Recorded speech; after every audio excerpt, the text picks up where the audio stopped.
Agora, meio-dia e 42 minutos, a gente vai para cá, porque eu queria falar justamente a respeito das mentiras que estão circulando por aí, desinformação.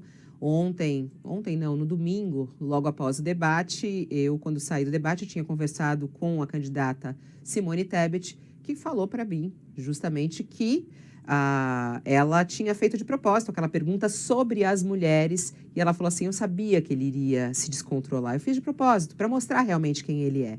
Eles pegaram esse trecho da minha fala, falando da Simone Tebet, e falaram que quem falou isso foi Vera Magalhães. Vera Magalhães fez uma pergunta a respeito das vacinas no Brasil. E aí eles distorceram e ela tem sido alvo de muitos ataques nas redes sociais. Por isso ela aceitou conversar conosco ao vivo aqui. Vera Magalhães já comigo ao vivo aqui no nosso All News. A Vera e a Mônica Bergamo já tá por aqui também. Ela estava entrando, já estão as duas aqui. Que honra ter essas duas mulheres ao meu lado aqui hoje. Olá, Vera. Boa tarde para você.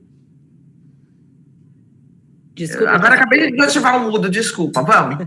Boa tarde, estava todo mundo mutado. Boa tarde, Mônica, boa tarde, Fabíola, boa tarde a toda a audiência do All News. Olá, Mônica, boa tarde, que honra ter você aqui com a gente também hoje. Obrigada, para mim é uma honra. Uma honra, mas a gente vai falar sobre algo muito pesado, né? Vera, eu queria muito te ouvir. Em primeiro lugar, como é que você está? Como o próprio Sakamoto falou, toda a nossa solidariedade para a quantidade de ataques que você vem sofrendo, e é muito impressionante isso, né? Como tudo é distorcido. Você foi lá fazer uma pergunta sobre vacinas, e aí tá todo mundo achando que você tá atacando o presidente Bolsonaro sobre mulheres, quando na verdade quem foi atacada foi você nesse debate. Aliás, acho que a gente até tem um trecho do vídeo, só para a gente mostrar o começo do vídeo, que o presidente Bolsonaro fala e ataca a Vera Magalhães. Vamos só assistir isso para a gente relembrar. Vera, não podia esperar outra coisa de você. Eu acho que você dorme pensando em mim. Você tem alguma paixão por mim. Você não pode tomar partido num debate como esse. Fazer acusações mentirosas a meu respeito. Você é uma vergonha para o jornalismo brasileiro. Quando eu vejo o que aconteceu agora com a Vera, eu realmente fico extremamente chateada. Quando homens são tchutchuca com outros homens, mas vem para cima da gente sendo tigrão, eu fico extremamente incomodada. Candidato Bolsonaro, por que tanta raiva das mulheres? Me acusa sem prova nenhuma. Começa dizendo que eu defendi um estuprador. Qual estuprador? Por que essa forma barata de me acusar como se eu não gostasse de mulheres? Eu fui o governo que mais sancionou leis defendendo mulheres. Alguns dos trechos, e eu acho que foi importante mostrar esse vídeo, porque a Vera faz uma pergunta e ela é atacada. A partir daí, o debate leva esse rumo das mulheres. E as duas candidatas mulheres começam a defender Vera, além de Ciro Gomes também defendeu Vera ali no debate. E aí começa a Vera a ser atacada pelas redes sociais. Queria te ouvir, Vera. Boa tarde, né? Já falei boa tarde para todo mundo. Fabíola, minha pergunta era sobre cobertura vacinal, a cobertura das vacinas obrigatórias, né? As do calendário oficial de vacinação que vem em queda. Aí eu começo dando os números, pergunto para o candidato Ciro Gomes e não para Jair Bolsonaro, ele teria o direito de comentar e eu já tinha pedido que ele comentasse, portanto não era nenhum estratagema para citá-lo sem dar a ele a chance de falar. E eu pergunto a Ciro Gomes se as fake news sobre vacinas da Covid-19 teriam contribuído, além de agravar a pandemia e levar um número de mortes desnecessárias, também para criar na população em geral uma desconfiança quanto às demais vacinas e o que ele, Ciro Gomes, pretendia fazer para recuperar o Plano Nacional de Imunizações, que já foi um orgulho nacional, uma referência para o mundo. Essa era a pergunta. O Ciro começou nem respondendo sobre vacinas, respondeu sobre o governo de um modo geral e tudo que houve de retrocesso, responde de vacinas no final da primeira intervenção dele, e aí é 1 minuto de comentário do presidente Jair Bolsonaro, e ele resolve me atacar pessoalmente, não falou nada sobre vacinas, ficou ainda mexendo naqueles papéis que ele levou com informações sobre o próprio governo, para acho que ver se tinha alguma coisa sobre vacinas, mas não tocou no assunto, preferiu fazer um ataque pessoal a mim. E aí ele fala nessa história de obsessão, que esse é um traço de misoginia, né? Dorme pensando em mim, alguma paixão, sempre associar o papel da mulher, mesmo quando ela está exercendo o seu trabalho, a alguma conotação de cunho sexual. Isso é uma forma de fetichização na mulher, é um traço de misoginia claro e que se repete como um padrão, porque é um padrão no bolsonarismo, é um padrão na fala do Bolsonaro ao longo da sua vida, e é um padrão que o bolsonarismo replica nas redes sociais, esse da fetichização da mulher, de associar tudo que a mulher faz a alguma coisa de conotação sexual. Então, quando Patrícia Campos Mello publica uma informação relevante, o Bolsonaro fala lá no cercadinho, ela queria dar o furo, ela gosta de dar o furo.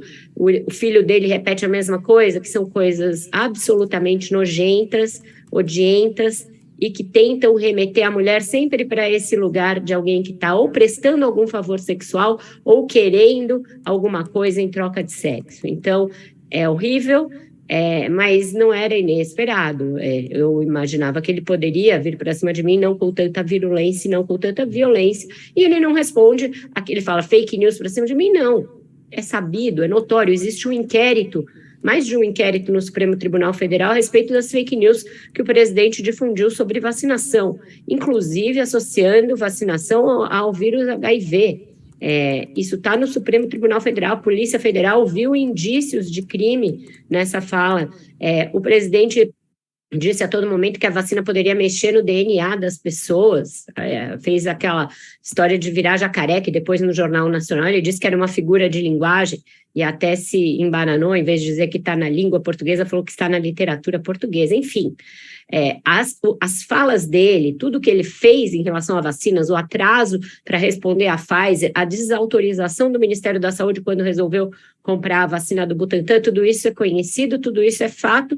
Os números de vacinação que eu também mencionei também são factuais, estão no relatório do Ministério da Saúde a respeito de vacinas, mas o presidente preferiu se afastar de tudo isso e me atacar no pessoal, algo que com jornalistas homens ele não faz. Não fez no Jornal Nacional, por exemplo, não faz em outras entrevistas com homens que ele concede e faz sempre com jornalistas mulheres, é um traço de desprezo pelas mulheres, desprezo que ele demonstra na fala em relação à senadora Simone Tebet, tratando com agressividade, com condescendência e com palavras de menosprezo, menoscabo. Bom, a Mônica também está acostumada a esses ataques, né, Mônica? Como é que você vê essa reação, nesse momento, inclusive, das redes sociais de ataque à Vera? Porque isso me chamou muita atenção também, como eles estão querendo ali atacar ela de várias maneiras, inclusive com muitas fake news. Estão recuperando coisas velhas e distribuindo isso. Como é que você vê essa atuação nesse momento contra jornalistas mulheres? E se você também já teve alguma vivência assim? Bom, Fabíola, eu acho que a Vera já disse tudo sobre como é o tratamento do presidente da República com jornalistas mulheres, mas eu queria colocar a luz aqui um pouquinho sobre uma outra dimensão que tem desses ataques. Você tem a dimensão direta, né? O presidente ataca, isso mostra uma tentativa de desqualificação de jornalistas mulheres, do jornalismo de uma forma geral, que você desqualificar quem está perguntando, quem está questionando, quem está te criticando, é uma forma de você se livrar das perguntas e das críticas, né? E é uma tentativa de você fazer com que aquela pergunta e aquela crítica não seja válida e caia no descrédito. Mas tem uma segunda dimensão, eu acho, que é uma dimensão muito, muito séria. Eu acho que, para além do debate público do que a gente vê, e que eu acho que depõe muito contra o presidente, né? Existe a dimensão da segurança pessoal de cada uma de nós, né?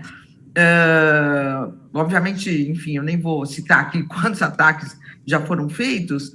Eu procuro, no plano pessoal, nem ler, né? Eu me recordo de uma vez que minha filha entrou chorando no meu quarto, eu falei, é isso que essas pessoas querem? Então, as pessoas querem que você entre no meu quarto chorando para me abalar. Então, você nunca mais vai entrar no meu quarto chorando para me dar nenhuma notícia, porque eu não leio. Simplesmente não fico, tento escapar disso. Mas tem horas que você não consegue escapar, né? Então, por exemplo, recentemente eu descobri que aquele assassino lá do Paraná, que matou aquele policial do PT que estava fazendo uma festa, né? Ele me seguia no Twitter e me xingava diariamente. Então, não é assim robô que está xingando, né? São pessoas potencialmente assassinas, violentas, estimuladas por esse tipo de confronto, né? Que essas lideranças têm. Então, elas têm uma responsabilidade que vai muito além. Eu quero pegar um exemplo pessoal meu aqui, por exemplo, o Luciano Hang, da Havan, o senador Flávio Bolsonaro. Eu, como jornalista, sem nem sequer citá-los, eu fiz um questionamento quando teve um massacre no Rio de Janeiro, que a PM subiu e matou 25 pessoas numa comunidade, né? Sendo que não teve nenhum policial morto. E a polícia falava que foi um confronto violentíssimo. Num confronto violentíssimo, em que 25 pessoas morrem e você não tem vítimas desse outro lado desse confronto, jornalisticamente é super pertinente a gente questionar se de fato foi um confronto violento, né? Ou se foi uma violência desmedida da polícia. E aí eles começaram a colocar no Twitter que eu estava querendo policiais mortos. Você veja como eles arriscam as pessoas que eles criticam, porque coloca toda uma corporação contra uma pessoa. Então, eu acho que a gente tem uma segunda dimensão aí. Eu acho que a Vera corre riscos, né? Eu acho que todas as pessoas que são atacadas publicamente, elas correm riscos reais, verdadeiros, né? De pessoas que começam a ser estimuladas a ter um ódio por coisas que nós não fizemos. Então, eu acho que essa dimensão é a mais perigosa, é a mais complicada disso tudo. Porque se fosse uma simples narrativa, a gente tem todas as condições de rebater essa narrativa, né? Mas não é uma simples narrativa apenas, não é um simples embate, Não, é um embate que a gente viu ali público e depois toda uma rede que estimula, a partir disso, várias fake news e vários ódios, né? Então, eu acho que essa dimensão é realmente a dimensão, uma outra dimensão muito séria. E o que é grave também, né, Mônica? E a Vera falou, inclusive, já colocou nas redes sociais dela. Por exemplo, a gente vê um veículo de comunicação como a Rádio Jovem Pan reproduzir algo assim, né? A Vera pediu, inclusive, que eles façam uma retratação, né, Vera? Queriam fazer uma retratação por meio de uma nota coberta. Depois disseram que já houve uma retratação e eu fui ouvir, não era uma retratação, era a comentarista que fez a acusação. Essa acusação de que você estava me acusando de ter tramado uma pergunta contra o presidente Jair Bolsonaro. Ela falou, parece que não é bem assim, mas eu ainda vou checar, ou seja, isso não é uma retratação.